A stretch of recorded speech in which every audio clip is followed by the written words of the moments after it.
Have you ever wondered how much you're really worth to someone, not in pretty words or easy promises, but in that brutal moment when that person has to choose between you and everything else that matters in their life? There are moments when you discover your true worth to someone, and that discovery doesn't come through romantic declarations or calculated gestures. It comes when you're tied to a chair in a dark room, smelling of mold and rusty metal, your wrists bleeding against the rough rope, listening to male voices on the other side of the door, casually discussing whether to kill you now or wait a few more hours. When you understand, with a chilling clarity that cuts deeper than any knife, that you're going to die there, that nobody knows where you are, that screams don't matter because nobody is listening, and that the last choice you made, going to work on an ordinary Tuesday, picking up client documents, doing your job as you always did, was the choice that ended your life. For her, that moment arrived exactly like that. Darkness, pain, voices, debating methods of execution, as if they were deciding what to order for lunch, and the devastating realization that she was 29 years old. Her entire life meticulously built to be invisible and safe, and yet she ended up in exactly the kind of danger she had spent years avoiding. Cruel irony. You can do everything right and still the universe puts you in the wrong place at the wrong time. And now she was paying a price she never agreed to pay. But for Sheriff Jake Dawson, the moment of discovery was different, no less brutal, but of the opposite nature. It came when the phone rang at 3 o'clock on Thursday afternoon, the deputy's tense voice on the other end, saying 3 words that stopped his heart. "She's missing, Sheriff. Not witness missing, or we have a situation. Just her." Because in the 4 days Jake had spent protecting her, keeping her hidden, ensuring she breathed another day, she had ceased to be just a witness in an important case. She had become the person he thought about when he woke up, the reason he compulsively checked his phone, the presence that made the isolated cabin in the mountains feel less like a prison and more like a refuge where the dangerous world outside couldn't reach. Stay with me until the end, because what Jake did when he received that call will show you something about love that romances rarely capture, the kind that doesn't wait, that doesn't negotiate, that doesn't calculate odds. He hung up the phone.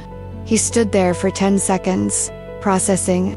Then he picked up his badge, that piece of metal that represented 15 years of impeccable career, his entire identity, everything he had built since deciding to follow in his father's footsteps. Sand placed it on the table.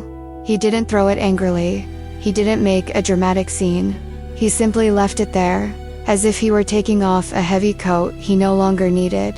Because Jake understood, with brutal clarity, that following protocol, waiting for federal agents to coordinate the rescue, working within the system he had respected his entire life, would mean one thing: finding her body instead of a living person. And Jake Dawson, a man who always followed the rules because he believed rules protected everyone equally, made a decision that would destroy his career, his reputation, perhaps his freedom. He would go after her alone. No backup, no authorization, no badge giving him legal authority for anything he was about to do.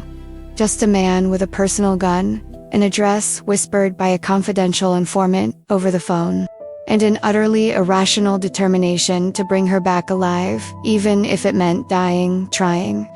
Because sometimes, and this is a truth no one tells you when you're young and naive enough to believe that love is just a pretty feeling, saving someone requires destroying absolutely everything you've built. It requires looking at the career you spent a decade and a half building and saying, it doesn't matter anymore. It requires violating every rule you swore to uphold.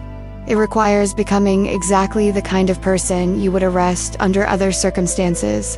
It requires transforming yourself from a guardian of the law into a desperate vigilante operating completely outside of any legal framework. Have you ever loved someone enough to risk losing everything, not metaphorically, but literally everything, for the chance to save them? Because that was exactly what Jake was doing as he drove above the speed limit toward the abandoned warehouse at the port. checking ammunition for the Glock that wasn't his service weapon, mentally rehearsing how to storm a building defended by multiple armed men when you're alone and wounded because escaping from that van wasn't clean, ribs probably cracked, vision still blurred with blood that trickled from a cut on his forehead. And while Jake drove toward what would likely be his death, she was waking up for the third time in that dark room.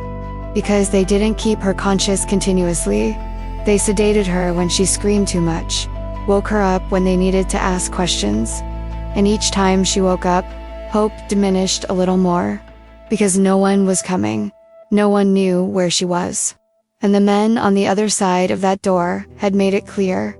As soon as their boss got the information he needed about the location of backup files, there would be no more reason to keep her breathing.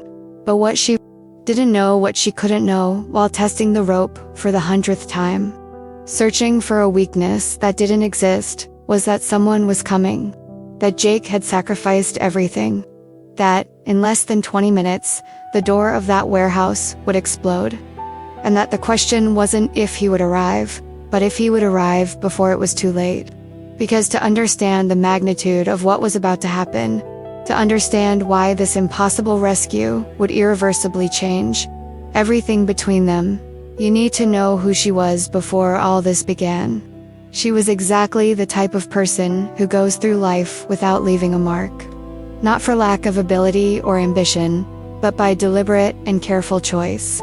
At 29, she had built an existence that was a masterpiece of intentional mediocrity, a small but tidy apartment, a stable but unimpressive job, a limited but functional social circle, an accountant at a mid-sized firm, specializing in audits of small businesses, a job that paid the bills, that didn't require bringing problems home, that didn't put her in the spotlight or under scrutiny.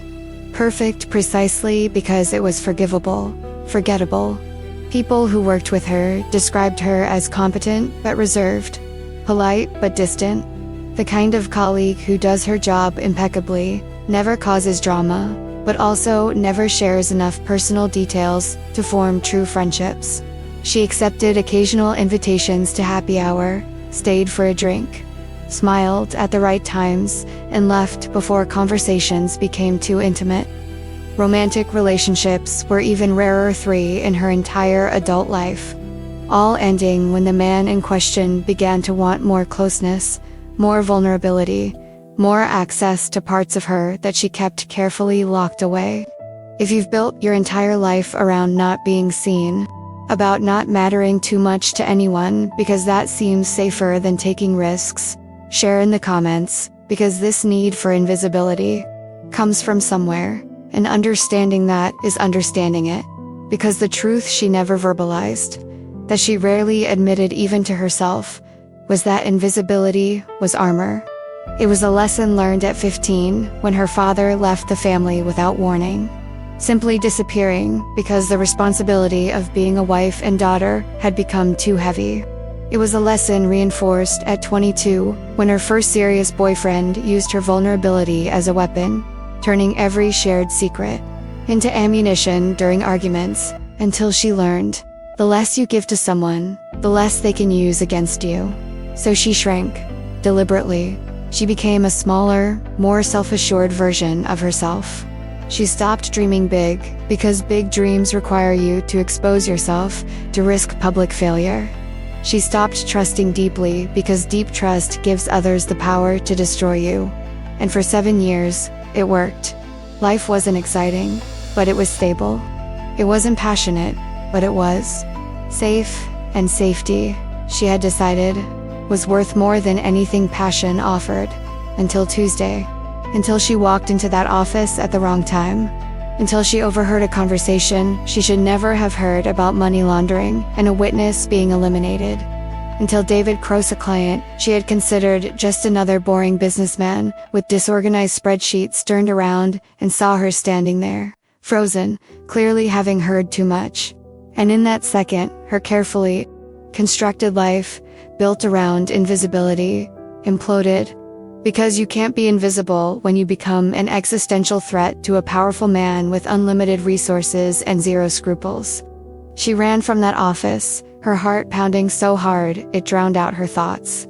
She drove straight to the police station because, and this was ironic, considering how long she'd spent avoiding authorities.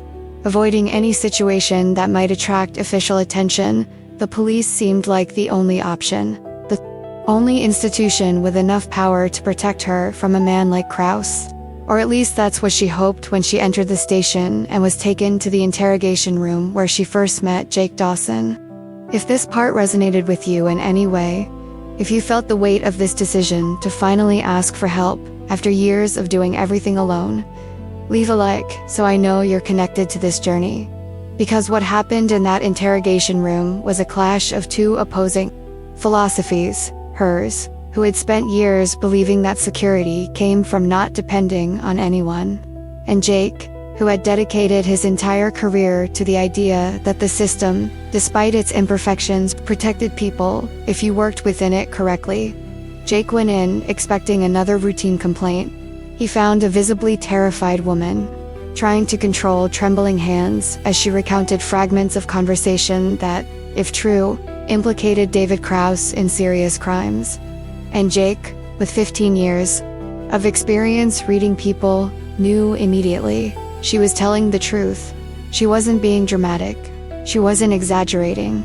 She was genuinely terrified in a way that only comes from understanding, viscerally, that her life was in danger. "Do you know who David Kraus is?" Jake asked, already knowing that she probably didn't know the extent of the problem. "My client, owner of an import company. Front company," Jake corrected gently. "Investigated 3 times for money laundering. Never. Convicted because witnesses have a habit of disappearing or changing their stories." Pause to let the weight of those words sink in. "And you just heard him confess to involvement in homicide." She paled even further. "If that was possible. I just wanted to get documents. I didn't ask for them. I know." And Jake saw in her something he recognized, because he'd seen it in a mirror, years ago. Good person, caught in an impossible situation, trying to do the right thing, but terrified of the consequences. But now that you're here, now that you know what you know, there's only one safe path. Testify. Help us build a case that finally catches him. And in the meantime, while you guys are building a case, I just, hope he doesn't kill me first." It was cynicism in her voice, barely disguised desperation, that made Jake make a decision that would change everything. "No. In the meantime, I guarantee you'll stay alive." The promise came out before he had fully thought through the implications. But the moment he spoke it, he knew it was true. This woman, this stranger who had walked into the police station 10 minutes ago, had just become his personal responsibility. And if you want to see more stories like this, where protection becomes something much bigger, where two people meet at the worst possible moment and build something impossible to ignore, subscribe to the channel and turn on notifications. Because what began in that interrogation room as a professional promise gradually transformed, day after day of forced proximity, into something neither of them planned, but both felt inevitably growing. In the following days, when assassination attempts began first, the gunman at the motel, then the car bomb, Jake realized that conventional protection wouldn't be enough. So he made an unorthodox move. He took her to the isolated cabin his family owned, 3 hours from the city. No title deed in his name. A place Kraus, even with all his resources, would take time to find. Enough time, Jake hoped, for federal agents to take over the case and place her in proper witness protection. But what Jake hadn't anticipated was the impact of spending days isolated with her, of seeing beyond the terrified witness and discovering the person intelligent, dryly funny when relaxed, surprisingly resilient considering the circumstances, of sharing meals, late-night conversations when neither could sleep, moments of genuine humanity that made him question the entire philosophy of maintaining professional distance. And she, who had spent years avoiding exactly that kind of closeness, discovered something terrifying. She liked having Jake there. She liked the way he checked the perimeter every morning, A protective ritual that should seem like paranoia, but made her feel safe for the first time in weeks. She liked the conversations, the way he actually listened, instead of just waiting for his turn to speak. She liked not being alone facing the nightmare that life had become. And it was in this dangerous proximity, in this intimacy forced by circumstance, but chosen by growing will, that the barrier between protector and protected began to crumble. Until the inevitable happened, they were found, and she was taken. And Jake had to choose between the career he had built his whole life, or the woman he had known for only days, but who had become impossibly and irrevocably the most important person in his life. Now I want to delve even deeper into this subject.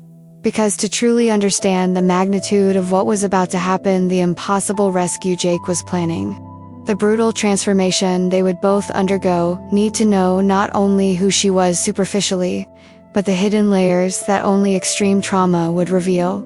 Because every human being is an iceberg, showing 10% to the world, while 90% remains submerged, invisible, protected. And she had become a master at keeping that 90% so deeply buried that even she herself sometimes forgot it existed. The routine she built was more than a habitat, was a survival ritual. Waking up at 6:15, coffee alone, without radio or TV, because news brought the outside world into the carefully controlled sanctuary that her apartment represented. A 20-minute drive to the office, always the same route because unpredictability was a form of chaos, and chaos was dangerous. Work from 8 to 5. A lunch break which she ate alone, while reading a book she never discussed with anyone because discussion required revealing tastes, and tastes revealed personality, and personality created connections that she compulsively avoided. Colleagues interpreted this as coldness or arrogance. Some called her a robot behind her back, a word she once overheard accidentally, and which hurt more than she would admit. Because it wasn't a lack of emotion that made her distant, it was an excess of carefully contained emotion. It was knowing that if you let someone really in, if you allowed them to matter, the eventual abandonment or betrayal would destroy the fragile foundation upon which you had rebuilt your life after a previous collapse. Because there were behind-the-scenes events that no one saw. There was a night when she was 16 when her mother, devastated after her father's abandonment, took entire bottles of medication, and she was the one who found her, who called emergency services, who held her mother's hand in the ambulance while paramedics worked desperately. Her mother survived, but something in their relationship died that night. Trust that adults were stable, that people you love don't disappear in literal or metaphorical ways. Since then, she operated on a fundamental premise. Everyone eventually leaves, so it's best not to let anyone get close enough to hurt when they depart. At 23, she was in a relationship with a man who seemed secure, an accountant like her, with an organized life and no apparent drama. She had let her guard down, shared her fears, admitted her vulnerabilities, and when the relationship soured, when the fights began, he used every secret as a weapon. He threw in her face exactly the things she had confided in him during intimate moments. He made fun of her to his friends. He transformed vulnerability into a weakness to be exploited. It took her 2 years to get out of it, and when she did, she swore, never again. Never again would she give someone enough ammunition to destroy her. So she became a fortress. Educated but impenetrable. Competent but detached. And for 7 years, it worked perfectly. There was no pain, because there was no attachment. There was no betrayal, because there was no trust. There was no abandonment, because there was no one close enough to abandon. Life was manageable, predictable, safe in a way that chaotic childhood never was. Even David Krauss. Even that office. Even the fateful decision to pick up documents outside of working hours and overhear a conversation that transformed her from an invisible person into a marked target. And the cruel irony, the hidden truth she processed while driving terrified to the police station was that her attempt to be invisible, to never draw attention, to do her work quietly without making a fuss, had failed spectacularly. because she was in the wrong place at the wrong time, not by dramatic choice or risky behavior, but by pure random coincidence orchestrated by a cruel universe. When she entered that police station, when she was taken to the interrogation room, when she met Jake for the first time, she was operating in pure survival mode. No strategic thinking, just primal instinct, danger detected, seek higher authority, hope for protection. And Jake, with eyes tired of someone who had seen too much, but still cared enough to try, represented her first lifeline in an ocean that was drowning her. Will you protect me? The question came out almost childlike. A vulnerability she would normally hide, but which terror had exposed. I'll do everything I can. Jake didn't promise certainty because he was too honest for that. But you need to trust me. Follow instructions. Tell me everything you know. Trust. A word she had eliminated from her vocabulary years ago, and now she was being asked to place it completely in a stranger with a badge. The journey that began at that moment was not only physical, from police station to motel to isolated cabin, but also emotional and psychological. It was a forced deconstruction of walls she had spent decades building. In the early days, she struggled with closeness. She answered Jake's questions in monosyllables whenever possible. She kept conversations transactional.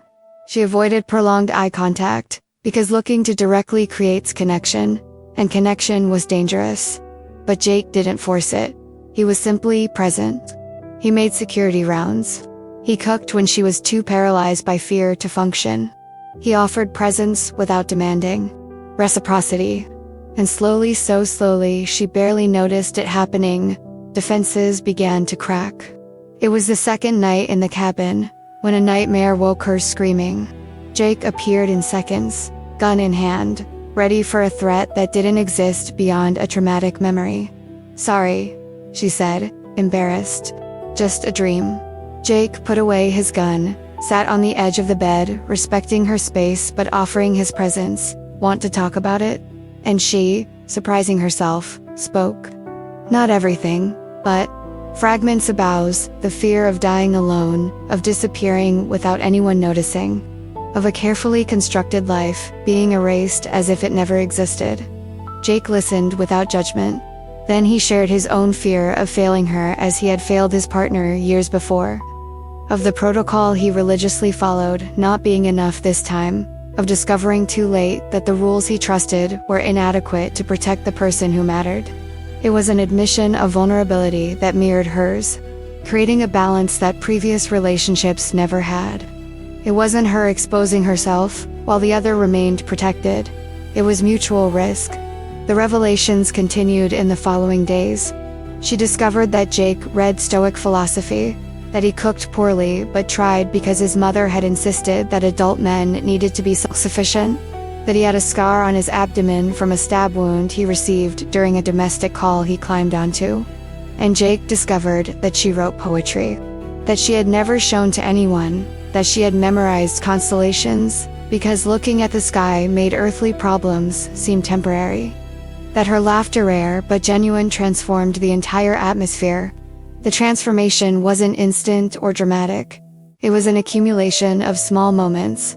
When she made a sarcastic joke about his culinary skills, and he laughed instead of getting defensive. When he shared an embarrassing story about his first arrest, and she realized his vulnerability was an invitation to her own. When she woke up in the middle of the night, not from a nightmare, but from the cold, and found an extra blanket Jake had put on without waking her. When he admitted that her presence made the isolated cabin feel less like a prison and more like a temporary refuge from a chaotic world. On the fourth day, the last day before everything fell apart, she made a conscious decision. She was cooking dinner, Jake chopping vegetables with meticulous precision, a comfortable silence between them, and she spoke words she hadn't planned. Thank you. Not only for protecting me, but for being patient with me. I know I'm not easy. Jake stopped cutting. He looked directly at her. You've been through trauma. You're dealing with it the way you can. That doesn't make you difficult. It makes you human. It was the absolution she didn't know she needed. And at that moment, the final wall cracked. Not collapsing completely, that would be unrealistic, but opening a crack just wide enough to let Jake in for real. To admit, at least to herself, that he had become important in a way that both terrified and comforted her. And it was precisely then, in that moment of genuine connection, that Jake's phone rang. A deputy informed him that federal agents had arrived, that the case was under their jurisdiction, and that Jake should bring a witness immediately. The next message, from a confidential informant, said, "Location compromised, team on the way." The impact was seismic. The security they had built was an illusion, and the decision Jake made to run instead of fight, to separate from her, to give himself time to escape, was the last he made before everything turned into a nightmare. Because she ran as he commanded. But she didn't get far enough. Krause's men were professionals, not henchmen. They surrounded the trail, anticipated her route, and when a hand grabbed her from behind, when a chloroform-soaked cloth covered her nose and mouth, her last conscious thought was, Jake had promised to protect her. And promises, as she always knew, were eventually broken. Comment below. This makes sense to me because sometimes the person we're most afraid to trust ends up being exactly who we need. Now I want to delve even deeper into this subject.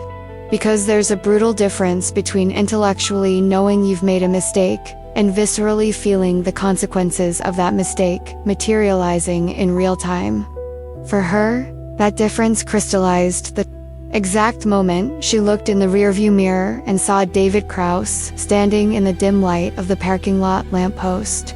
Phone pressed to his ear, eyes fixed on her license plate, like a predator cataloging prey. It wasn't abstract fear or paranoia, it was a cold, undeniable certainty that she had just signed her own death warrant through a series of decisions, so banal that the irony was almost comical. If it weren't terrifying. Rewind. 6 hours earlier, a typical Tuesday. She had woken up at her usual time, followed her usual routine, driven to work via her usual route. She checked her emails. The first was from David Krause, a client she had accepted 3 weeks ago through a referral from another client. Nothing suspicious in his history: import and export company, medium-sized operation, documentation reasonably organized for a small business. He needed a complete audit before a meeting with potential investors. Direct work, good pay, reasonable deadline. The email was a simple request. Could you stop by the office tonight to pick up some final documents? I'll be in a meeting until 6, but I'll leave the back door open. Documents will be on the conference room table. A normal request. She had done this dozens of times with other clients. Some preferred times outside of business hours so as not to interrupt their workflow during the day. So she replied, confirming, finished her tasks for the day, and at 6:15 she was parking behind the modest commercial building where Krause operated. The journey up to that moment had been a series of small decisions, each perfectly rational in isolation. Accepting a client through a reliable referral. Logical. Agreeing to pick up documents outside of business hours. Common professional convenience. Entering through the back door as instructed. Following specific directions the client provided. None of these decisions were reckless or suspicious, but accumulated, they created a perfect sequence that put her in the wrong place at the wrong time. When she entered, the building was silent. Lights were off in most of the offices. She knew the layout, she had visited it twice before during preliminary meetings. The conference room was at the end of the corridor. She walked silently, not out of stealth, but because the building's silence made noise seem intrusive. That's when she heard voices. Coming not from the conference room, but from Krause's private office. The door half open, light leaking into the dark corridor. The transformation from a professional doing her job to an inadvertent witness to a crime happened in less than 3 minutes. Her first instinct was sensible. To leave, call Krause later and say he wasn't available, as expected. But something in the quality of the voice's urgency, low tone, and conspiratorial tone triggered a primal alarm. An instinct she normally suppressed screamed, danger. And instead of following the logic that said, "It's not your problem. Go away." She stopped. She stood in the dark hallway, and she listened. The first voice was unmistakably Kraus. The second was unfamiliar, older, with an accent she couldn't identify, a natural authority suggesting a position of power. And what they were discussing wasn't legitimate business. It was the operational details of money laundering on an industrial scale. Transfers that needed to disappear before the federal audit, offshore accounts, shell companies, forged documents, and this is what froze her. Blood. The conversation shifted to threats. "And what about the accountant who discovered the discrepancy?" An unfamiliar voice asked casually, as if discussing the weather. "Resolved," Kraus replied with the same nonchalance. "He's not going to testify anywhere." "Good. We can't have another Mark Leland situation. Mark has been buried for 6 months. Problem solved. And we learned our lesson. Now we keep quiet before it gets to the federal level." The impact of those words was physical. They were discussing homicide. Not theoretically, not as a vague threat, but as a completed action. A problem solved through the permanent elimination of a witness. And the terrifying revelation that followed was, she was hearing exactly the kind of information that resulted in problem eliminated. She had just become Mark Leland version 2.0. She needed to get out, immediately. She took a step back, cautiously, testing the ground before putting any weight on it. A second step, more confident. A third step, almost at the back door. And it was when she stepped on the floorboard that it creaked, an absurdly loud sound in the silence of the building, an echo betraying her presence. Conversations stopped instantly. "There's someone here," an unfamiliar voice said, not as a question, but as a certainty. Heavy footsteps moved toward the office door. She didn't wait to see who would appear. She just ran. Pure survival instinct took over, blocking conscious thought. She sprinted down the hallway, slammed the back door so hard, it almost ripped the handle off, crossed the dark parking lot with her lungs burning, her fingers searching for her car keys in her purse as she ran. She managed to open the door, got in, and locked it immediately, a futile but comforting gesture. She tried to start the ignition. Her hands trembled so violently that the key scraped against the metal without fitting. Second attempt, failed. Third, the engine finally started. That's when she looked in the rearview mirror. An automatic check, before reversing in, saw her. Kraus was standing in the back door's doorway, illuminated by the dim light of a nearby street lamp. Phone to her ear, and eyes even from a distance. She felt the weight of those eyes fixed directly on her car's license plate. She didn't try to run after her. She didn't shout. She just observed, cataloged, memorized. Because she didn't need to catch her there. She knew exactly who she was, where she lived, where she worked. All the information necessary to find her whenever she wanted. She drove, not thinking, just driving. Through red lights that luckily were empty, changing lanes without signaling, compulsively looking in the rearview mirror, searching for headlights ahead. It took her 10 minutes to realize she was crying. It took her 15 to realize she had no plan. 24, the decision to crystallize, police station. She had to go to the police station. She had to report it, because maybe, just maybe, could protect her from a man who casually discussed murdering witnesses as if it were an item on a to-do list.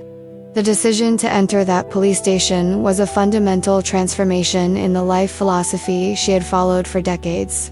It was an admission that invisibility wasn't enough protection. It was a recognition that she needed help, a system, people with more power than hers.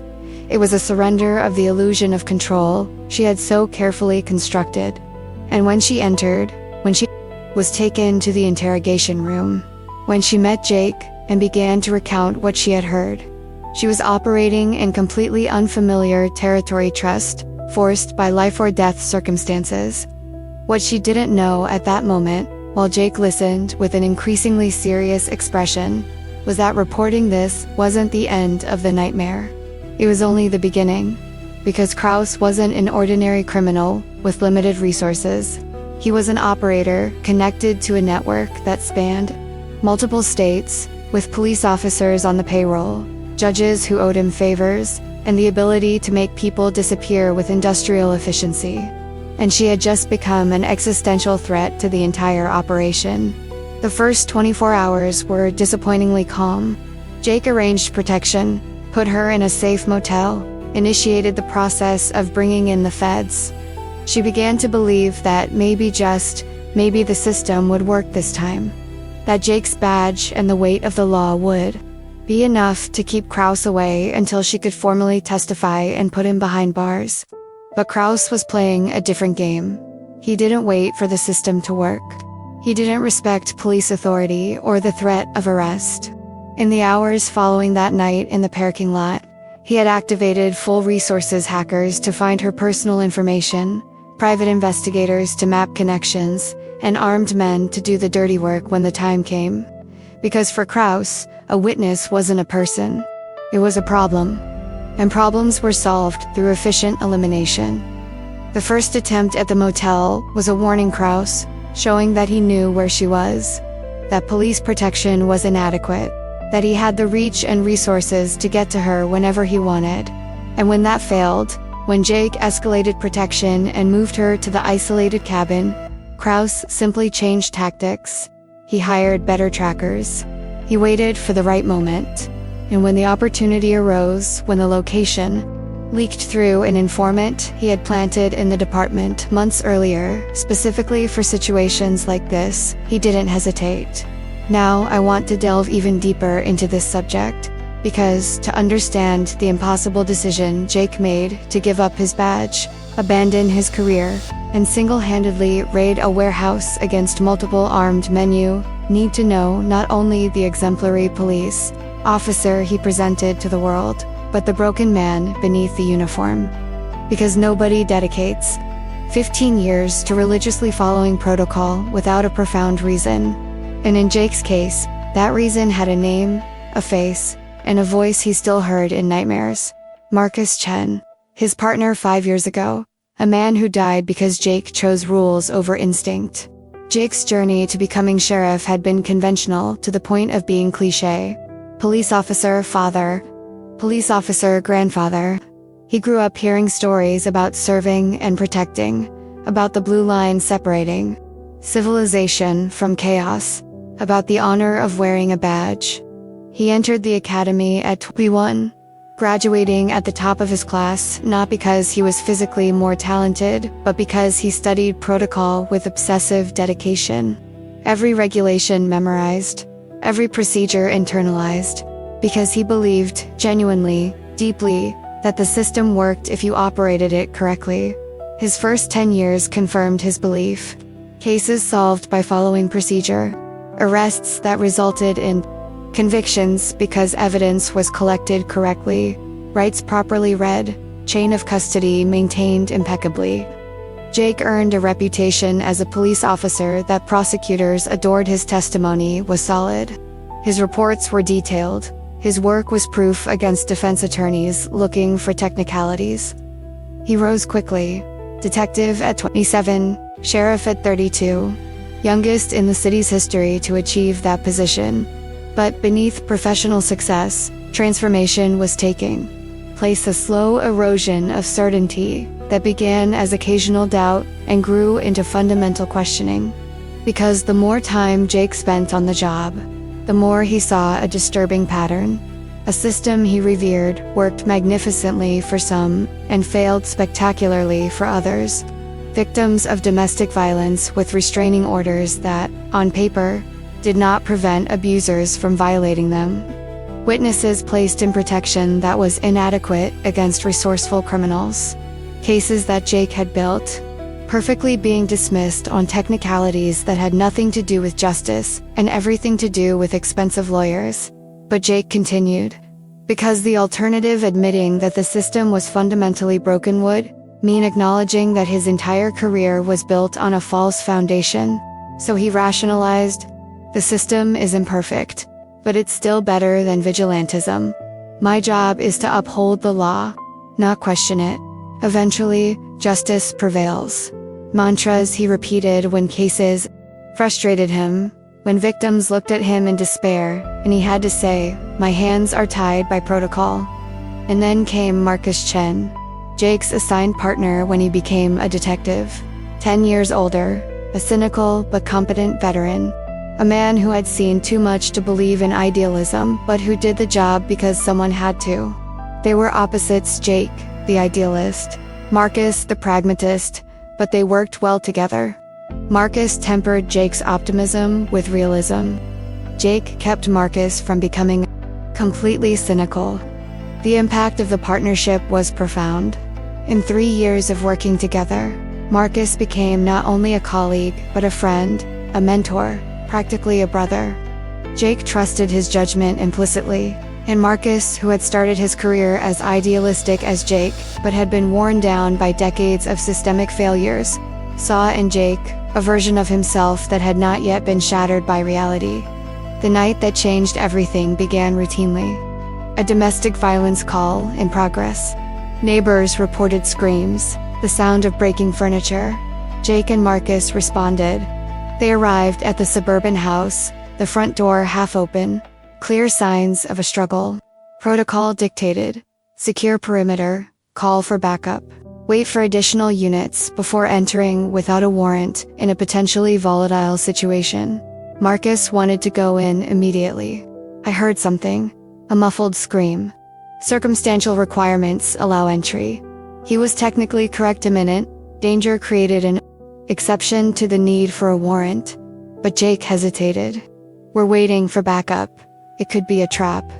There could be multiple hostile forces. Protocol. Always protocol." Marcus looked at him with an expression Jake never forgot, frustration mixed with a sad understanding that Jake still hadn't learned a lesson Marcus took a decade to learn. Sometimes protocol kills. "Okay, partner, we'll wait." Resignation in his voice. They waited. 4 minutes. 6-8.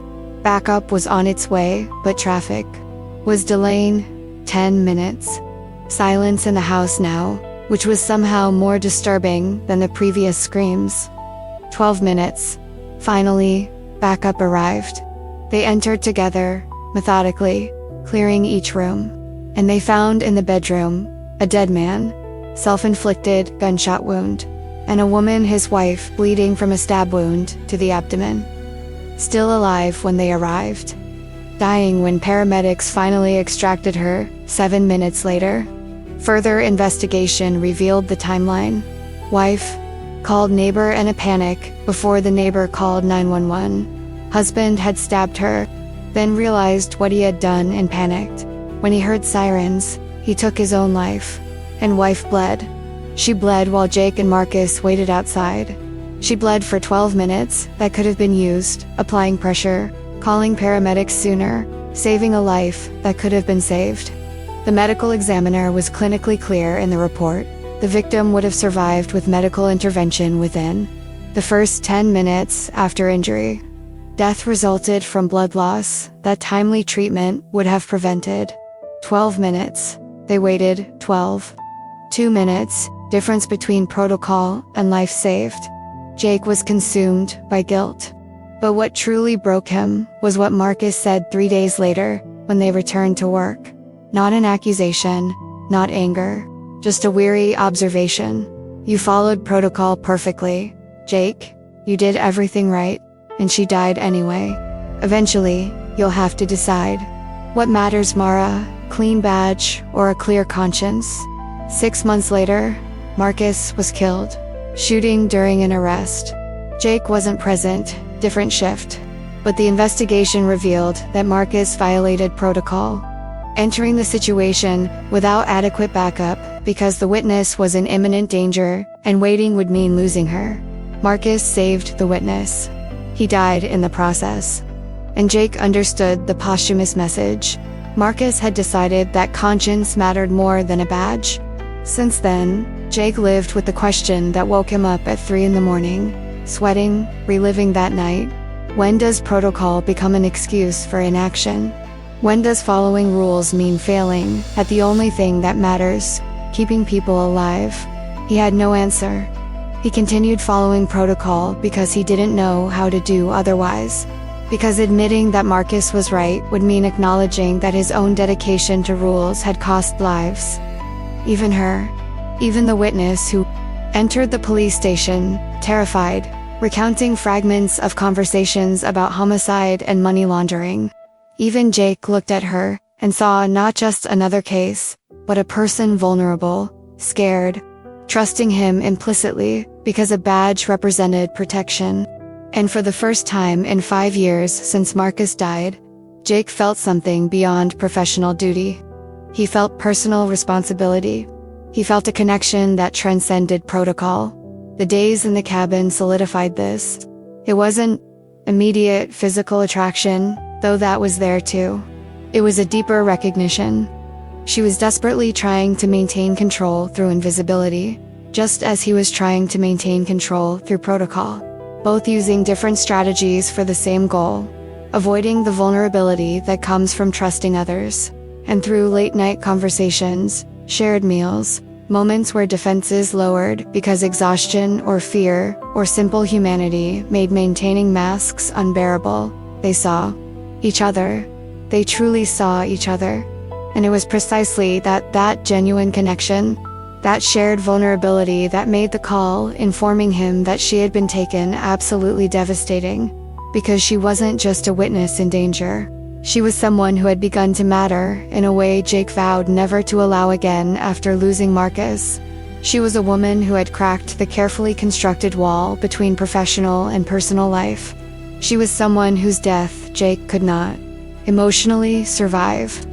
So when he hung up the phone, when he stood there processing information, when he knew with brutal certainty that following protocol, waiting for federal agents to coordinate, working through official channels, trusting the system would mean finding her dead, Jake made a choice that Marcus would have perfectly understood.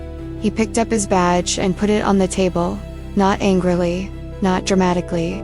He simply left it there, because he didn't need it anymore. Not to do what he had to do. Comment below. When you finally understand that some things matter more than rules, everything changes. Has this ever happened to you? Now I want to delve even deeper into this subject. Because there's a specific moment in any story where two lives that should never have crossed paths collide so absolutely that both are irreversibly transformed.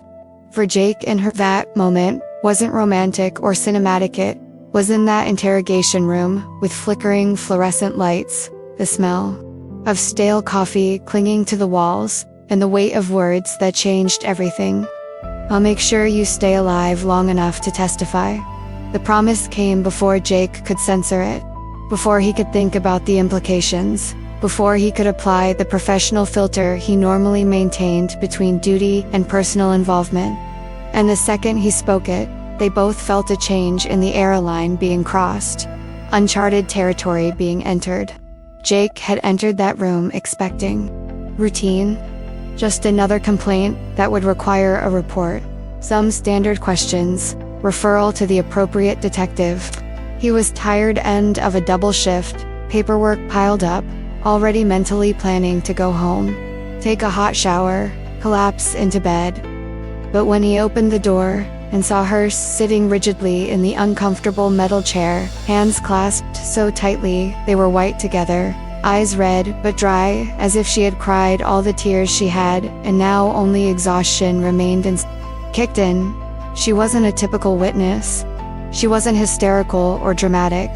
She was restrained in a way that indicated immense effort not to completely break down.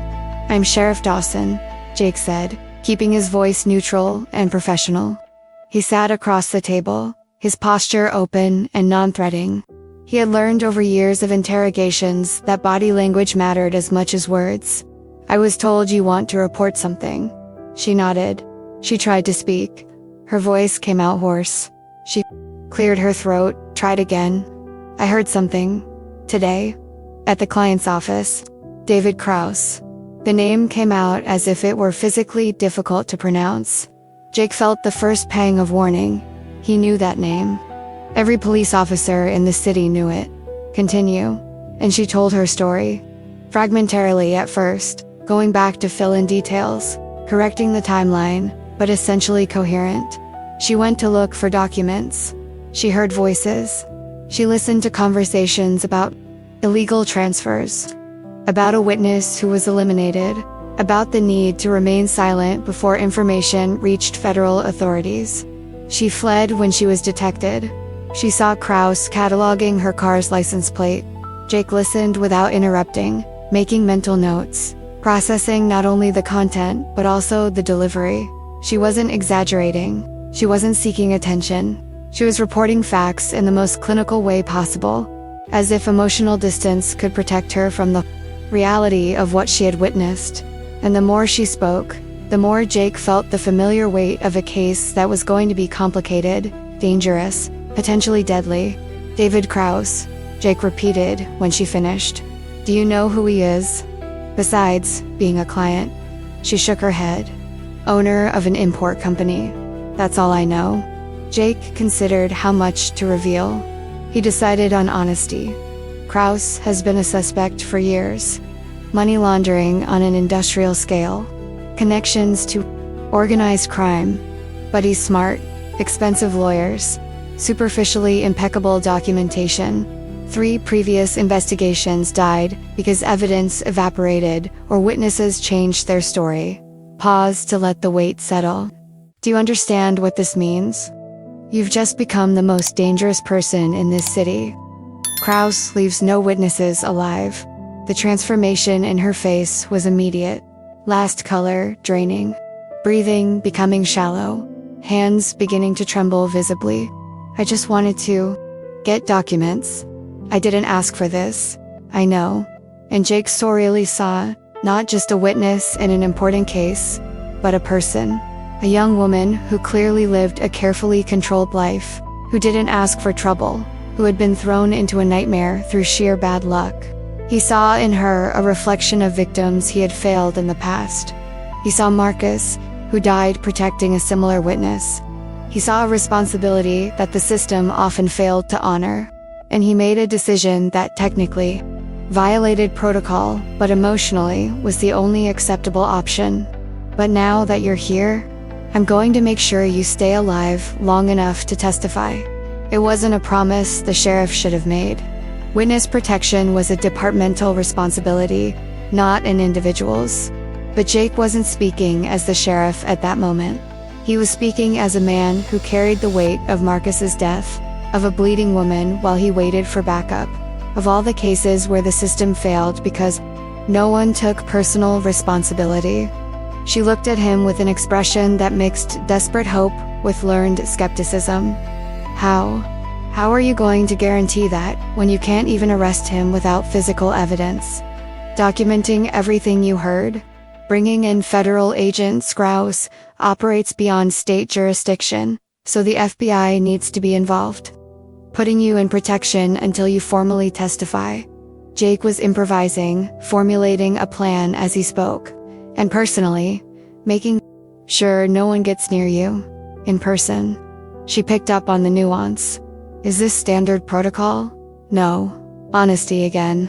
Jake didn't know how to lie convincingly, especially not when he was tired. But David Kraus isn't your average criminal. And you, double quotes. He paused, searching for the right words. You don't deserve to die just because you were in the wrong place. Nobody deserves this.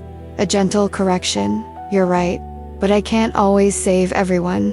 This time, I'm going to save you. It was a declaration laden with promise that they both felt, and in the silence that followed, something fundamental changed. It wasn't instant romance. Life doesn't work that way. But it was mutual recognition. She saw in him not just a police officer doing his job, but someone genuinely invested in keeping her alive.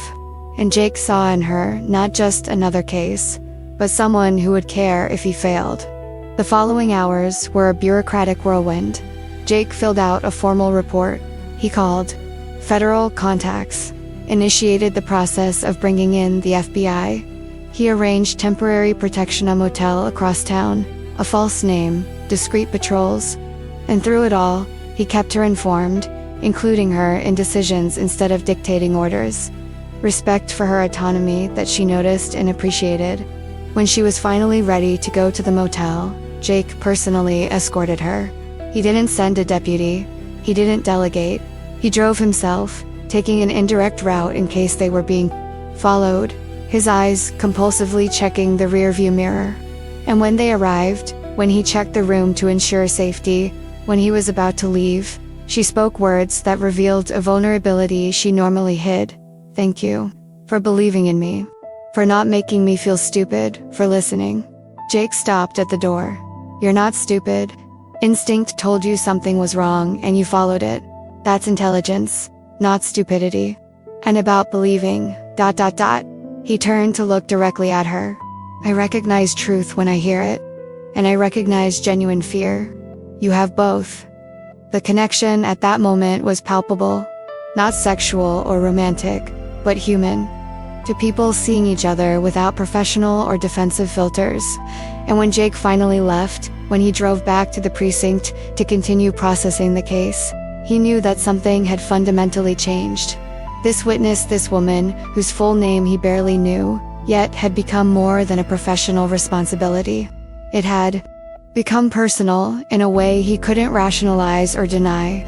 In the days that followed, as assassination attempts escalated, as it became clear that conventional protection was inadequate against Krause's resources, Jake's decision to take her to the isolated cabin was both logical and emotional.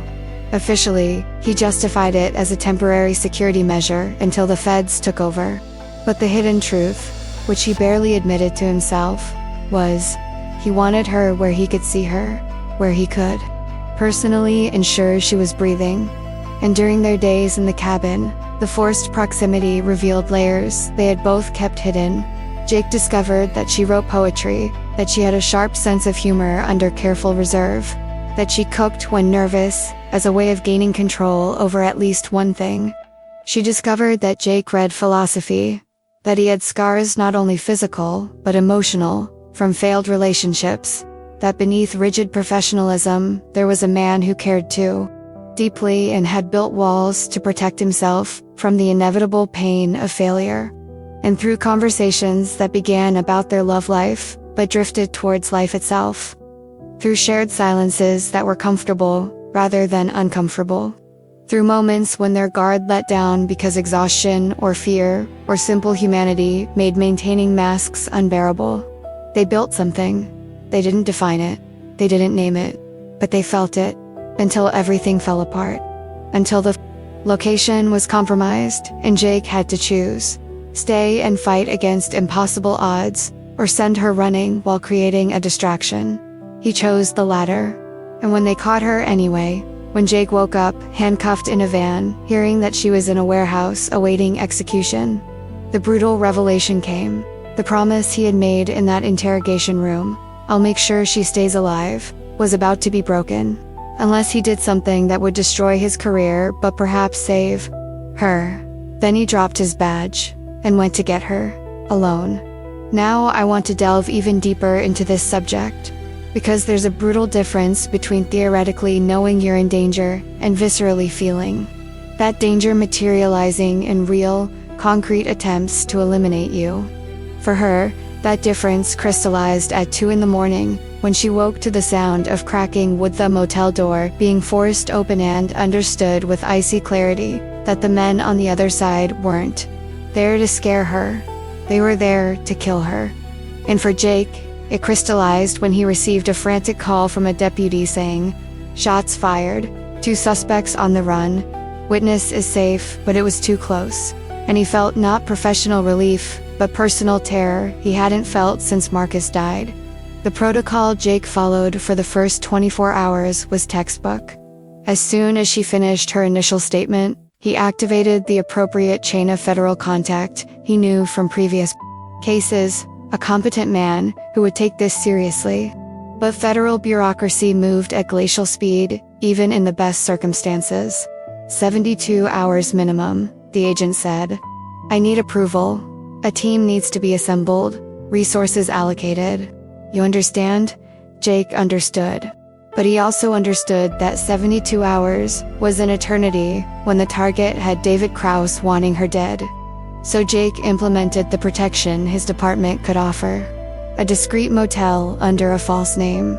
Plainclothes patrols parked in a van across the street. Regular check-ins. Security cameras he personally installed, pointing at the door and window. He did everything correctly, following the witness protection manual he had memorized years ago. And yet, it wasn't enough. The first attempt revealed a terrifying truth. Kraus wasn't just trying to silence her. He was messaging anyone else he considered likely to testify against him. The men he sent weren't subtle or discreet. They were competent. Enough to neutralize patrol, but deliberately noisy, as they forced their way through the door. They wanted her to know they were coming. They wanted psychological terror in addition to physical elimination. The patrol reacted while intercepting before they could enter, exchanging gunfire that sent both attackers running. But the damage was done. When Jake arrived 10 minutes later, he found her sitting in a corner of the room, hugging her knees, trembling violently, her gaze fixed and empty, like someone in shock. She didn't respond when he called her name. She didn't react when he gently touched her shoulder. She was trapped in a mental loop, reliving the sound of that door cracking, understanding how close she had come to ending up there. Jake knelt in front of her, placing himself in her line of sight, his voice low and firm. "Hey, look at me. You're safe. They didn't come in. You're alive." It took 3 repetitions before she focused on him. When she finally did, tears began, not dramatic sobs, but the silent weeping of someone who had held back absolute terror and could no longer contain it. Jake did something protocol didn't cover. He held her. He didn't ask permission. He simply enveloped her in a tight embrace that offered physical anchorage against an emotional tsunami. And she who had spent her entire life avoiding exactly that kind of vulnerability, clung to him as if he were the only solid thing in a world that had become liquid and unstable. They stayed like that, indefinitely, until her breathing normalized, until the trembling subsided, until she could process that she had survived. "They'll try again," she said when she finally let go. It wasn't a question, it was a certainty. Probably. Jake didn't lie about empty safety locks. But next time, I'll be better prepared. Except that better prepared proved inadequate against Kraus's resources. The second attempt was more sophisticated, a bomb planted in her car, a professionally constructed device that would have exploded when the ignition was turned on. It was only discovered because Jake, operating on life-saving paranoia, had ordered a thorough inspection before allowing her into any vehicle. A mechanic found an exposed wire during a routine check. He called the bomb squad. They successfully defused it, but the message was clear. Kraus had access to military explosives, had people with technical expertise, and had reached that extended to the secure garage the department used. It was this second attempt that forced Jake to make a decision that technically violated multiple protocols but emotionally was the only viable option. Conventional protection wouldn't work. Kraus obviously had an informant within the department. How else could he explain knowing her exact location, the timing of her movements, and security vulnerabilities? Keeping her in any official facility or registered location was tantamount to sentencing her to death. So Jake did something he'd never done in his 15-year career. He operated completely off the grid. The cabin his family owned in the mountains was private property, not registered in his NMIT technically. Belonged to a trust established by his grandfather decades ago. 3 hours from town, accessible only by a dirt road that most maps didn't show. No neighbors, no obvious connection to Jake. Perfect for hiding someone who needed to disappear temporarily. "Are you kidnapping me?" She tried to joke when Jake explained the plan, her voice still trembling from the recent fright, but bravely trying to sound lighthearted. "I'm keeping you alive," Jake corrected, but he appreciated her attempt at humor. It was a sign of resilience, of refusing to let terror completely win. For 3 days, until the feds arrive and officially take over. The drive to the cabin was tense. Jake drove, compulsively checking his rearview mirror, taking indirect routes, making sure they weren't being followed. She remained quiet for most of the way, processing the brutal life transformation of the last few days, from an invisible accountant to a witness marked for death. From someone who avoided dependence, to someone whose survival depended entirely on a man she barely knew. When they finally arrived, the sun was setting, casting golden light on the rustic but solid cabin, surrounded by pine trees. Isolation was palpable, not in a claustrophobic way, but liberating.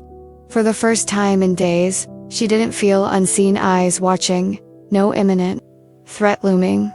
Jake unlocked the door, checked the interior methodically before letting her in. 2 bedrooms, functional bathroom, basic kitchen. No internet but a generator for electricity, well water, everything we need for a few days.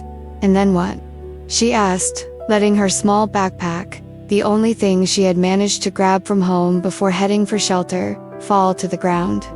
Then the feds take over. Adequate witness protection. Resources the state doesn't have. Jake wanted to believe that. He needed to believe he was doing the right thing.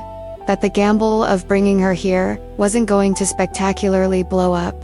And for 3 days, it worked. No incidents, no attempts, no signs that Kraus had found them. It was during those 3 days that the dynamic between them fundamentally changed, from police officer and witness to something more complicated, more human, more impossible to neatly categorize. The first day was about adjustment, establishing a safety routine. Jake making regular rounds of the perimeter, checking for possible approach points. She organizing the limited space, cooking with provisions Jake had brought, creating domestic normalcy in an absolutely abnormal situation. Conversations were functional, transactional, need anything. Everything's fine for now. Let me know if you hear anything out of the ordinary. I will. On the second day, they began to relax slightly. The constant adrenaline of the previous days was giving way to exhaustion. She slept for 12 hours straight. The first time in a week, she hadn't woken up with nightmares or panic. Jake stayed awake, unable to completely switch off.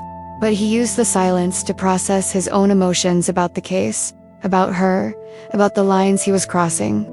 The third day was when barriers truly began to crumble. Perhaps it was the relative safety of isolation. Perhaps it was exhaustion, maintaining defenses unsustainable. But conversations became personal. She shared about the life she had deliberately built small, about the fears that drove her choices. Jake shared about Marcus, about the burden of following protocol when instinct screamed to act, about the career loneliness that demanded emotional distance but also made genuine connection nearly impossible. And something grew between them, not sudden romance, not an attraction that ignored the reality of their circumstances, but a profound understanding.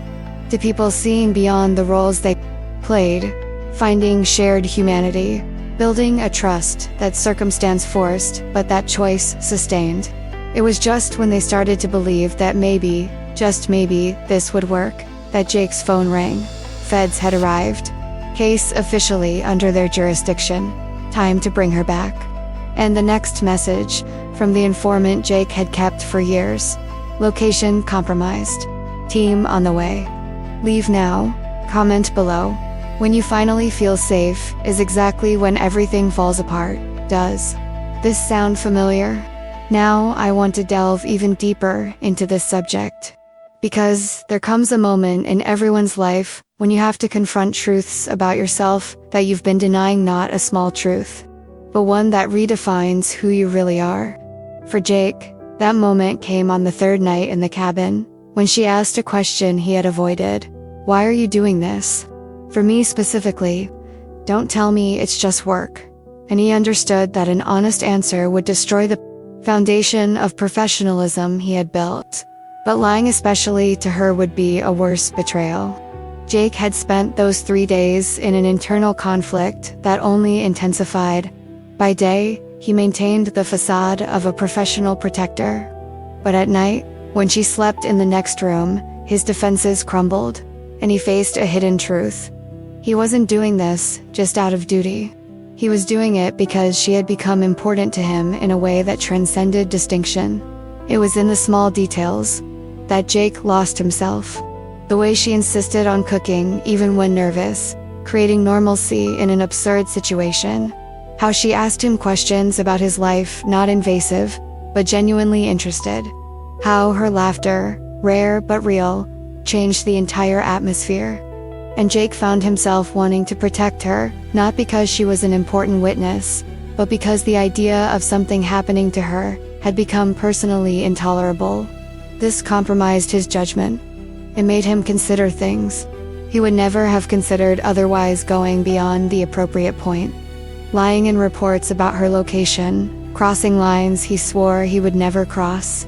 On the third night, after dinner, sitting on the porch watching the sunset, she confronted what they both avoided. Why are you doing this? For me specifically. Don't tell me it's just work. Jake considered lying. He decided on honesty. You're right. It's not just work. It started that way, but you've become more than that. Pause. Because I lost a partner following protocol when I should have acted. And you don't deserve to die because you saw something wrong. Nobody deserves that. But especially not you. Why, especially me? Because I care. More than I should. The confession came out as a surrender. When I imagine Kraus reaching out to you, I don't just feel professional failure. I feel personal terror. And that tells me I've crossed a line I swore I'd never cross. The impact was seismic. She could have backed away. She didn't. I know. I feel it too. And it terrifies me because the last thing I wanted was to depend on someone. But you stayed even when it got dangerous. And I don't know how I could not feel something about that. It was a mutual admission. Jake reached out his hand slowly. She didn't pull away. She placed her hand in his. This complicates everything, Jake said. I know, but I don't care. They remained like that, hands intertwined, aware that the dynamic between them had fundamentally changed. That's exactly when Jake's phone rang. Feds had arrived. Location compromised. Team on the way. A decision is coming at breakneck speed. Now I want to delve even deeper into this subject. Because true intimacy doesn't spring from grand gestures or dramatic declarations, but from shared vulnerability in the small spaces between words, in comfortable silences, in unplanned revelations that escape when defenses are too low to hold them up. For Jake and her, those 3 days in the cabin were a masterclass in how two people who have built entire lives avoiding connection can, when forced into proximity by circumstance but choosing openness of their own volition, begin to truly see each other beyond the masks they present to the world. The transformation began subtly. The first day was about practical adjustments, establishing a safety routine, sharing limited space, navigating the discomfort of forced intimacy with people who were essentially strangers, despite everything they had already been through together. But on the second day, when the initial adrenaline subsided and exhaustion set in, conversations began to shift from transactional to personal. She was the one who opened up first. Perhaps because isolation made keeping secrets too exhausting. Or perhaps because something about Jake, his patience, his lack of judgment, created a safe space. I deliberately built my whole life small, she said as they prepared dinner, her hands busy chopping potatoes. Not for lack of ambition or dreams, but out of fear. Fear of drawing attention, of being seen too much, of mattering too much to someone and giving them the power to hurt me. Jake listened without interrupting, recognizing the confession for what it was, not a plea for pity, but a sharing of truth she had carried alone for far too long. I know it sounds pathetic, she continued, not looking at him, but it worked. It worked perfectly.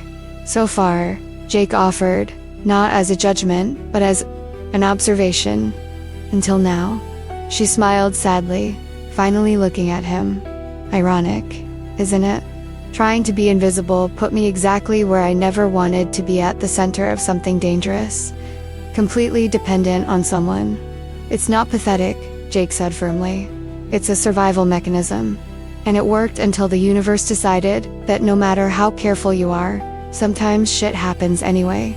It was validation she hadn't expected. Not empty comfort, but honest recognition that her strategy wasn't a character flaw, but a rational response to experiences that taught her vulnerability came at a high price.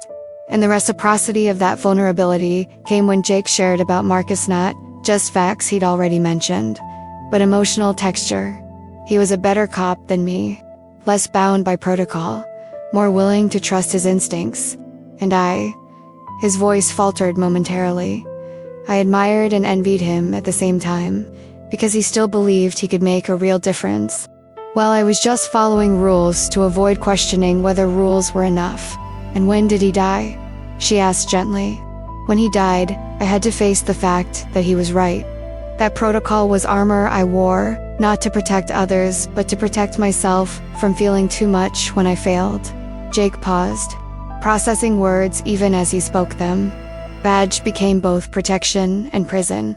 It protected me from painful involvement, but it also trapped me in a system that constantly fails people. Then why do you continue? She asked. Why don't you just give it all up? Because occasionally, you save someone, and that makes up for all the times the system fails. At least that's what I tell myself to fall asleep. It was an admission of doubt that Jake rarely verbalized. The days took on a rhythm of their own. Mornings began with Jake doing his security rounds while she made coffee. He would return, reporting all clear, even when they both knew that clear was temporary. Coffee. Together. Conversations about nothing important. The weather, plans for the day, a book she found on a dusty shelf. A simulated but precious normalcy. Afternoons were dedicated to practical tasks. She cooked not because Jake couldn't, but because she needed to do something useful, to create with her own hands when so much was out of control. And Jake helped, chopping vegetables with almost obsessive precision, following her instructions to the letter because structure was comforting. They worked side by side in the tiny kitchen, developing a dance of closeness that was both practical and intimate. You're good at this, she remarked, watching him cut carrots into perfectly uniform cubes. I follow instructions well, Jake replied with a half smile. It's literally the job description. It must be frustrating. When life doesn't come with clear instructions, you have no idea. Evenings were when true vulnerability emerged. After dinner, washing dishes together, then sitting on the porch, or by the fireplace, depending on how cold it was, conversations drifted into deeper territory. She talked about her father abandoning his family, about how that taught her that people you love disappear when things get too difficult. Jake talked about his failed marriage, about how his ex-wife was right when she said he loved her more than she loved him. And through these confessions, mutual recognition grew. Both had built fortresses, she through invisibility, he through protocol. Both had failed to keep important people close. Both carried guilt for choices they made or didn't make. And both were, for the first time in a long time, allowing someone to see beyond the walls.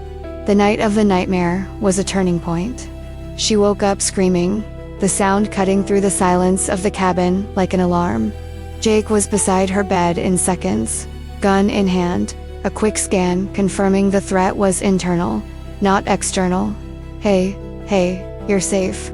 It was just a dream. She was sitting, hugging her knees, trembling. I'm sorry.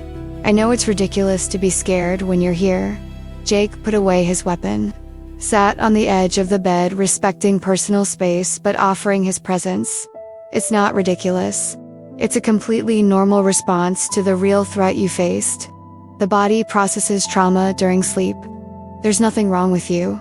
They were breaking down the door. In the dream, just like at the motel. And you didn't get there in time. Her voice broke, but I arrived. And I'm here now. Jake maintained a firm tone, an anchor of certainty. And I promise no one gets to you. Not while I breathe. It was a promise that should have sounded exaggerated, dramatic. But the way he said it calmly, absolutely, without hesitation, made her believe it. For the first time in a long time, She trusted someone's promise completely. Jake stayed there until her breathing normalized, until the tension left her shoulders, until she fell asleep again. And when he returned to the sofa, he understood with brutal clarity. The line between professional protector and someone who cared deeply had been completely obliterated, and there was no going back. On the third day, as they sat on the balcony watching the sunset, when she asked him directly about his motivations and he confessed that he cared more than he should, when she admitted feeling the same, the impact was seismic. It wasn't a declaration of love. It was too soon. The circumstances were too complicated, but it was recognition that the connection between them was real, chosen, important. Hands intertwined, a comfortable silence, both aware that they had crossed a threshold that changed everything. They were no longer just sheriff and witness. They were two people who mattered to each other in ways they hadn't planned, but couldn't deny. It was precisely during this moment of fragile intimacy that Jake's phone went haywire. 2 messages, feds arrived, and location compromised team on the way. Jake processed it in seconds. He grabbed the emergency backpack. He kept ready. We need to get out of here, now. But when they opened the door, it was too late. 3 SUVs were blocking the road. Men were getting out. Professionals, not amateurs. Jake assessed the situation. There was no way out by road. The mountain trail was the only option. You take the east trail, go down, find the road, stop the first car, and I'll give you time to escape. It wasn't a request. It was an order. Jake, what? She hesitated, then ran. And Jake stayed, knowing the odds were impossible, but not caring. Because the promise he made to protect her, no matter the cost, was more important than his own survival. Comment below. When someone chooses to stay and fight, knowing they'll probably lose, it changes everything you feel. Do you agree? Now, I want to delve even deeper into this subject, because there is a specific type of failure that not only defeats you tactically, but breaks something fundamental in your soul when you do everything right, sacrifice everything, risk your own life to protect someone, and yet the cruel universe conspires to snatch that person from your hands. For Jake, that moment arrived when he woke up in the van, his head throbbing from the blow that had knocked him unconscious, his wrists bleeding against metal handcuffs, and he heard 2 words that completely stopped his heart. We got the woman.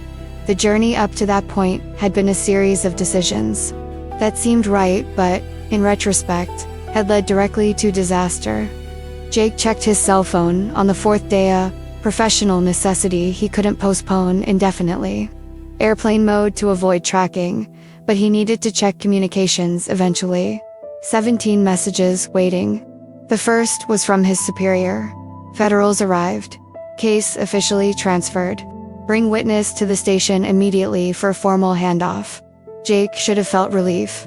Responsibility being transferred to people with adequate resources, appropriate jurisdiction, and the ability to protect her better than he could alone. But instead of relief, he felt something closer to anticipated loss. Because handing her over meant the end of a closeness that had become essential. It meant returning to a life where she didn't exist in his daily routine. And he discovered he wasn't ready for that discovery that should have alerted him to how compromised his judgment was. But it was the 17th message from a confidential informant Jake had cultivated for years. A man within Krause's organization who provided information in exchange for eventual protection that changed everything. Short, urgent text. Location leaked. Team of 6 professionals on their way to the cabin. They'll arrive in less than an hour. Leave now. The transformation from relative safety to imminent danger was instantaneous. Jake didn't question his source. He'd learned to trust this informant implicitly. He grabbed the emergency bag he always kept ready and ran to the room where she was reading. We need to get out now. She saw his expression and didn't waste time asking questions. She simply grabbed her small backpack and put on her boots. What happened? We're committed. Krause knows where we are. Team on the way. Jake was already moving, checking windows, assessing options. We have maybe 40 minutes before they arrive. But when they opened the front door, ready to run to the car, it was too late. Not 40 minutes. The informant had underestimated their speed, or Jake had spent more time checking messages than he realized. 3 black SUVs blocked the exit road. Men got out 6 in total, all armed, moving with coordination that screamed military training. They weren't Krause's henchmen. They were professionals he'd hired specifically for a job amateurs had failed to complete. Jake processed the situation in less than 2 seconds. Road blocked, car useless. A mountain trail was the only escape route, but deep snow would make movement slow, especially for her, who had no experience navigating such terrain. And 6 armed men would split up, some chasing, others surrounding. The odds of both escaping were essentially 0. But the odds of one escaping while another created a distraction, marginally better. Jake's decision wasn't heroic. It was brutal mathematics. One of them had to survive to testify. And he had tactical training, combat experience, a better chance of holding off multiple hostiles long enough. She had youth, pure survival instinct, and the element of surprise if the men focused on him first. "You're going down the East Trail," Jake instructed, his voice assuming a commanding authority that waived all argument. "Go down the mountain, and when you reach the main road, stop the first car you see. It doesn't matter who it is, just stop and ask them to call 911. She already knew the answer, but she needed to hear it. "I'll give you time to escape." Simple. Direct. Final. Jake. No panic in her voice. Recognition of what he was proposing. Go. It wasn't a request. It was an order laden with the weight of years of command, of situations where hesitation cost lives, of absolute urgency. She looked at him for a second that felt like an eternity. She wanted to argue. She wanted to refuse. She wanted to find a third option where they both survived. But she saw determination in his face. She understood that arguing would waste precious seconds, and she made the hardest decision of her life. She trusted him. She turned and ran.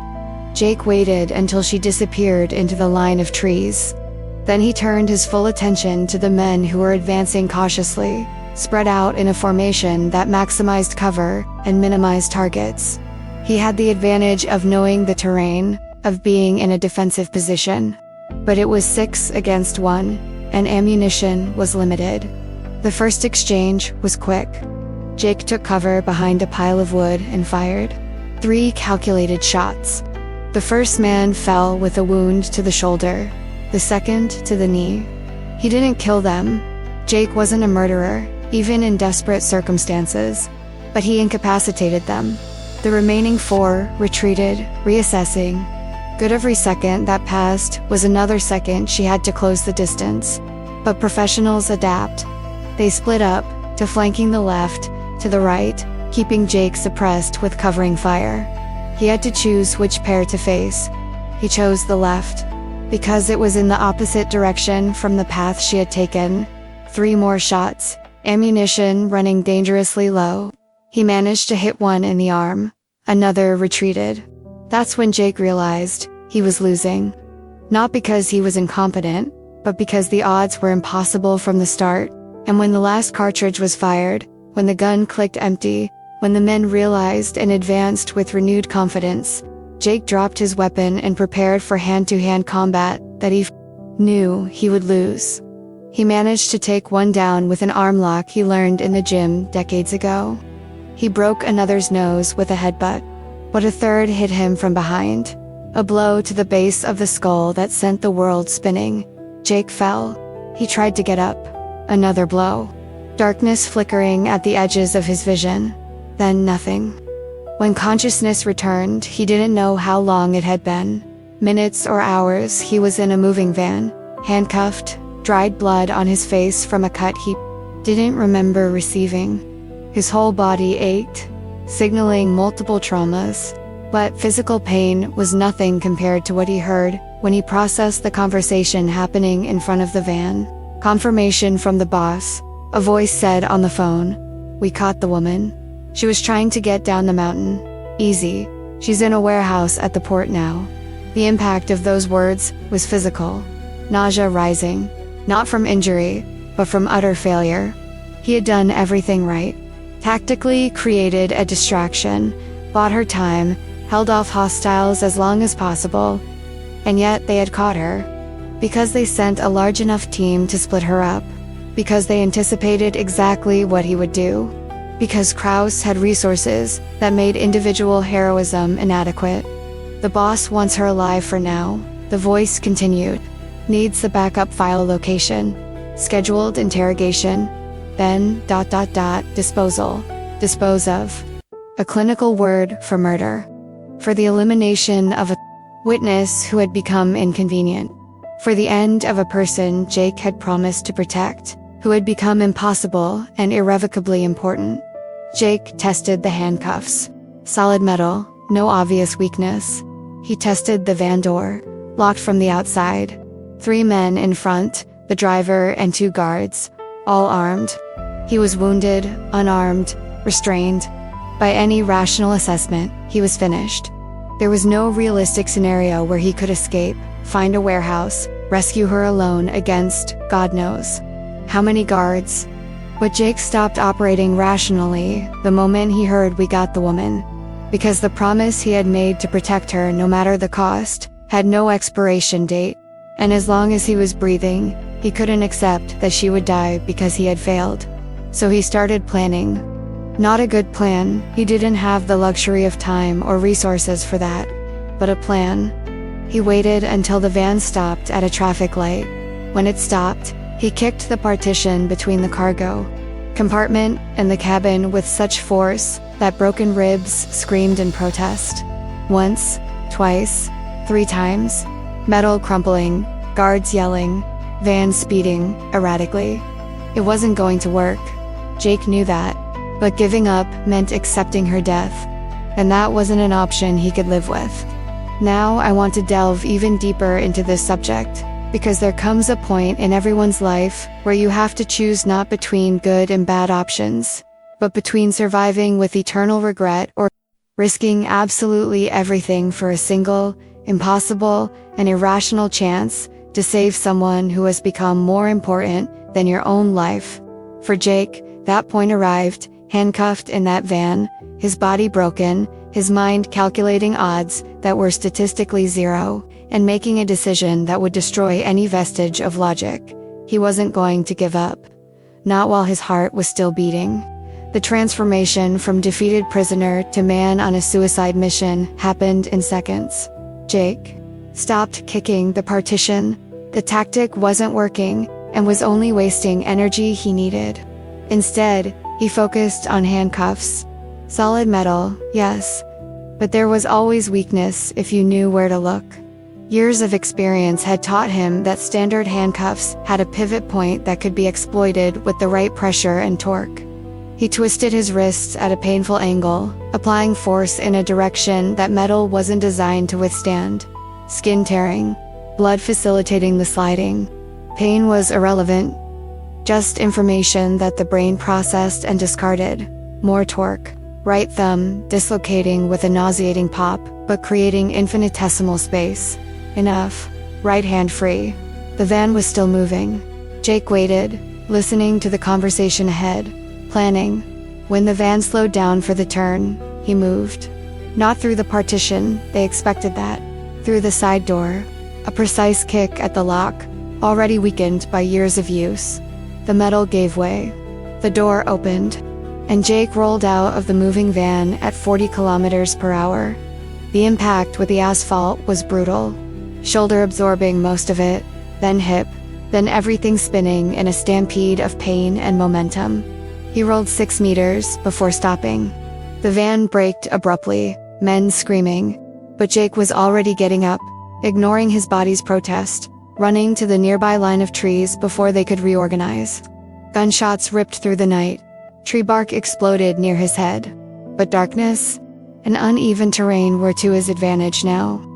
He plunged into dense vegetation, moving quickly despite his injuries, using survival skills he thought he'd never really need.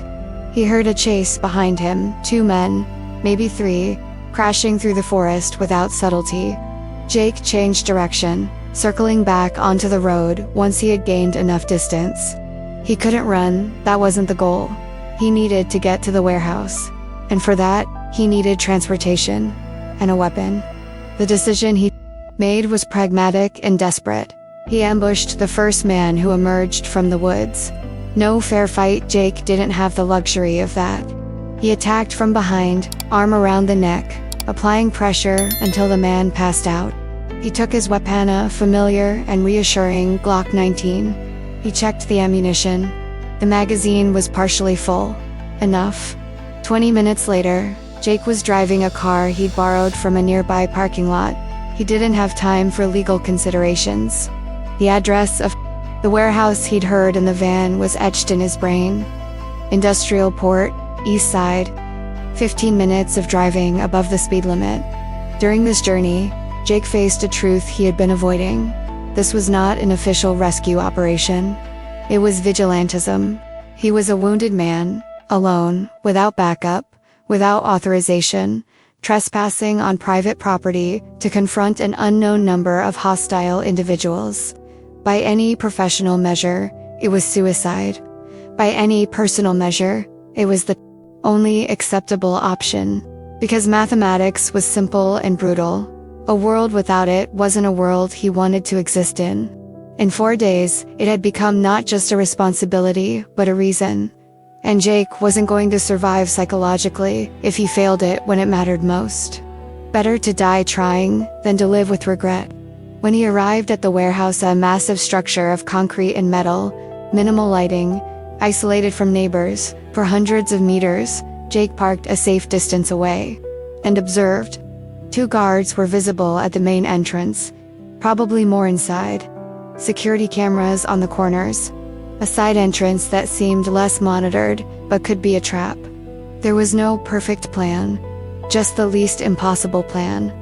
Jake checked his weapon again, made sure it was loaded.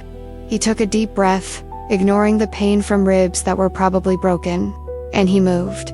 Not from the front, too obvious. From the side, where the lighting was weaker. Climb the low fence, avoid the line of sight of the cameras he had identified. A high window, broken but barred. Jake removed the bar with effort that made his injuries scream. He went in, he fell 3 meters into a storage room. Darkness, silence, and then, from upstairs, a sound that made his heart stop. Her voice, not clear words, but an unmistakable timbre. She was alive, and conscious. Jake followed the sound like a compass. While Jake stormed the building, knowing that their chances of survival were slim but unable to do anything else, she was upstairs, tied to a chair in a room that smelled of machine oil and despair, her wrists bleeding from the rough rope. Her mind processing that she had run as Jake commanded, that she had almost reached the road, that she had seen salvation meters away before hands grabbed her from behind. And now she was here, waiting for an interrogation she knew would be violent. Waiting for an end that seemed inevitable.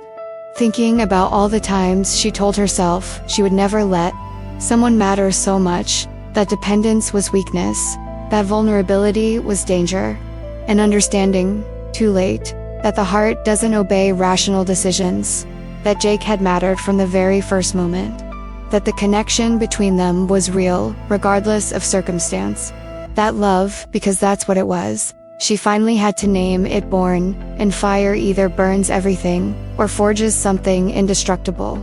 Then she heard it. A distant but unmistakable sound. Gunshots, screams, running. Someone had broken in, and she knew certainly, not from logic, but from something deeper, that it was Jake, that he had come. That his promise to protect her had no expiration date. Footsteps approaching, door opening. And he was there, bloodied, wounded, holding a weapon with hands that trembled slightly, but alive and present and real. "You came," she said, her voice broken with relief and disbelief. "Always." Jake was already cutting ropes. "I'll always come."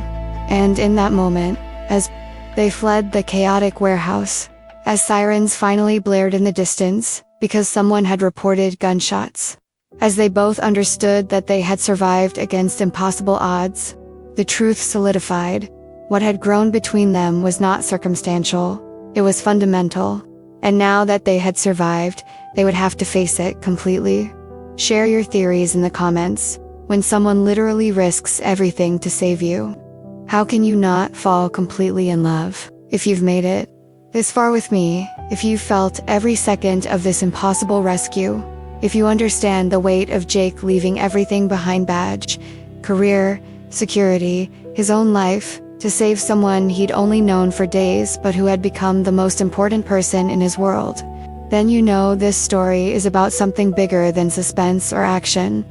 It's about what happens when two people who have built walls against the entire world find in shared vulnerability the only thing that truly protects them: genuine connection.